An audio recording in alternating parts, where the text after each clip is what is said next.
don't know if you saw the Game Changers documentary where they talk about how everyone should go vegan and we should cut out all meat and everything like that, and how these athletes are improving their game by doing this. And there's a vegan bodybuilder or vegetarian. He basically built his body on eggs and protein shakes and things like that. And then recently, then for the film, they said he went vegan and now he's feeling better as well, and other people as well. There's a lot of flaws with that video.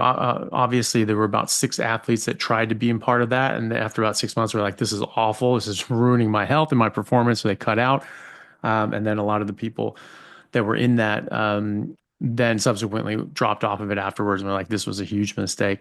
But one of the things that really sort of irked me was, Arnold Schwarzenegger was in that, and having built his entire physique and his entire empire on meat and eggs, he then says that, well, if he had been vegan or plant-based or whatever during his Olympia runs, he would have been even better. And who the fuck are you to tell me what to eat? And I was like, well, I'm a doctor and I actually know what I'm talking about, Arnold.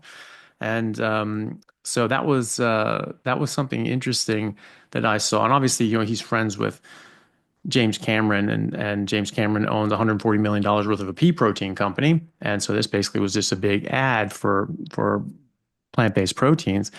But it sort of was very, very strange to me that someone who is such a pillar of the bodybuilding community and even did something like the blueprint sort of approach where it's like, hey, follow me. This was my blueprint. This is how I succeeded. Do the same thing. And his diet then was basically meat and eggs. And now he's sort of making that whole shift. I'd be interested to hear your thoughts on that. Well, I earlier on I mentioned to you that I was never impressed with his knowledge, right? Yeah. I was, all right, so that's half of the answer. I was always impressed with his instinctive approach, his work ethics, his determination, persistence. These character traits were very, very positive, and they are something that actually I always cherished, and I'm like that as well. But there is also another thing that people who knew Arnold spoke about loudly, and they said if he can get the right price for his mother, he would sell her. Right? So this is probably the second half of the answer. Okay. So why would Arnold say the nonsense about vegan diet? Now, when it comes to vegetarians, I have few clients who are vegetarians, but these guys are eating eggs, tons of eggs. They're eating cheese and cottage cheese, and they're also taking protein shakes. And they are doing fantastic. They don't eat any meat, any fish, any chicken. And I don't try to persuade them to eat that because, if you are religious or this is your ethical belief, there is nothing to talk about. If you want to talk about rational exchange of facts, yes, we can talk about, but I'm not going to change your religious view, your philosophical views. They are basically your choice and you have to follow it. If I can help, I will help. So being vegetarian doesn't mean that you're going to be reducing your essential amino acids and essential proteins, like from eggs, cheese, kefir, for example, and protein shakes. So they do well. Now, when it comes to vegans, the story is not very bright. There is nothing very good about that. First of all, our physiology talks and our anatomy. You see, you have esophagus coming down from the top of your neck and goes down directly into the sac full of acid and pepsin, hydrochloric acid and pepsin. So why is that acid there waiting? There's a few liters of it. What is it waiting for? What gets digested in acid? Why don't we have something different in our stomach? Acid is there to digest protein. So your body is talking to you. Human body is telling us what the first most important thing that should enter stomach is. And this is something that has to be digested in particular acidic environment. This is protein. End of story.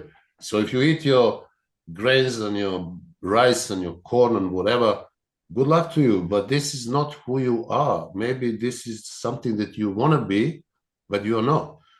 So I wish them all the best. But I gave a few lectures in the communities of vegans and Mm. also vegetarians. And I remember one in Hampstead. This is very upmarket area in London. When they invited me, they were all vegans and vegetarians. So when I came there, I said to them, guys, we have two options tonight.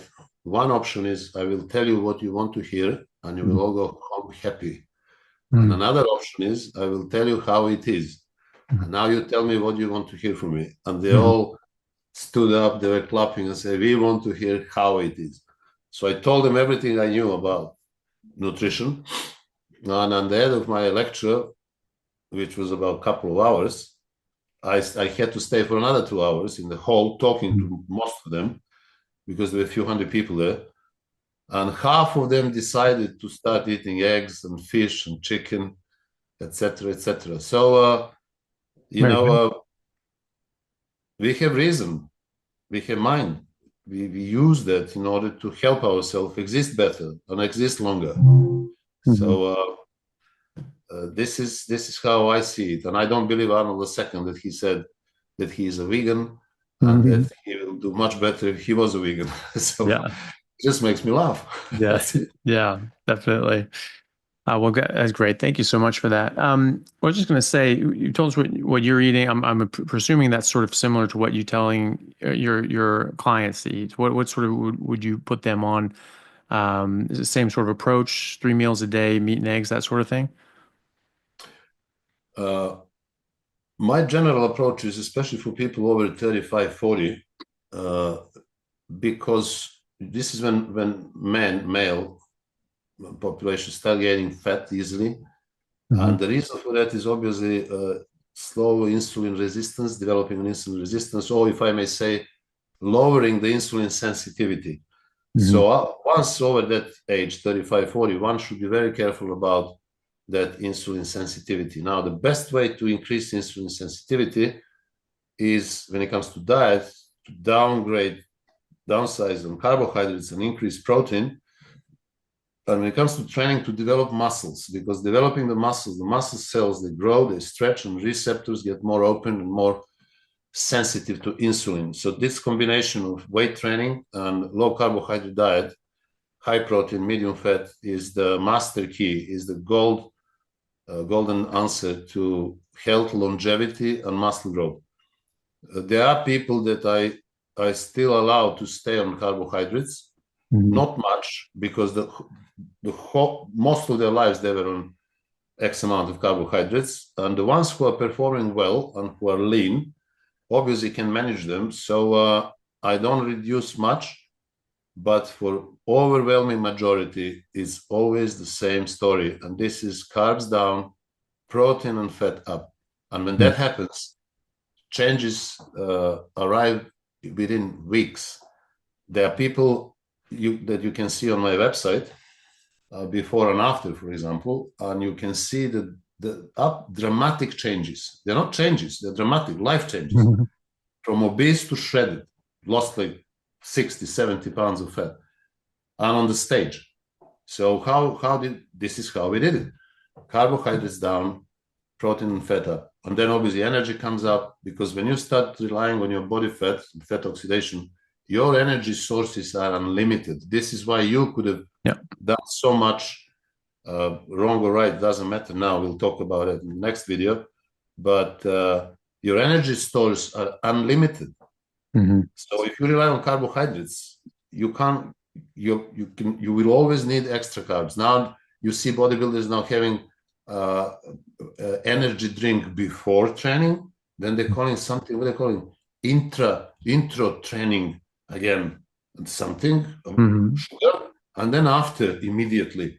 So they're kind of blasting that insulin all the time in order to hoping is going to build more muscles.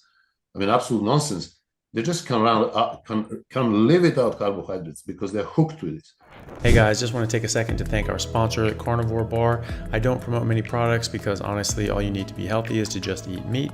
For those times that you're out hiking, road tripping, or stuck at work and you want a nutritious snack that is just meat, fat, and salt if you want it, the Carnivore Bar is a great option. So I like this product not because it's just pure meat, but also because I want the carnivore market to thrive as well. And the more we support meat-only products, the more meat-only products there will be available in the mainstream. So if this sounds like something you'd like to get behind, check it out using my discount code Anthony to get 10% off, which also applies to subscriptions, giving you 25% off total. All right, thanks guys. And their energy stores are limited now when you rely on fat. I had a group of marathon runners that it took me months to convince that they would do much better if they eat more protein and fat and less carbohydrates. Oh, but Nash, when we run, we hit the wall, within first 1 hour, 2 hours, whatever it is, we hit the wall, then we need more carbs. And I'll say, okay, what was your run? 4 hours, a marathon, fine. Why don't you try next one? Let's see what happens. Then they do next one and drop to 3. They just cannot believe. I didn't hit the wall. I said, that wall is your imaginary wall. You have created that wall because of nonsense. I've also trained people like professional Premier League footballers and boxers and swimmers and stuff like that. And they all responded much better once on high protein, high or medium fat diet. The problem with that diet, which I'm going to do the video on that, the biggest problem with high protein, low carb diet is that people don't eat enough protein. They just cut the carbs out and they remain on 100 grams of protein a day. And I think something is going to happen. No, you need to up that. So when you are on protein, high protein, low carb diet, you need to eat a lot of protein. That's it. Because you will need that protein. Most of that protein will be used for energy. Protein itself is very thermic macronutrient. Thermic effect of protein is up to 30%, meaning 30% of the calories that you eat from protein will be burned in order to digest itself. Yeah. So all that has to be understood. You're not going to get away with 100, 150 grams of protein. Maybe if you eat them in one meal, but not in a day. So yeah.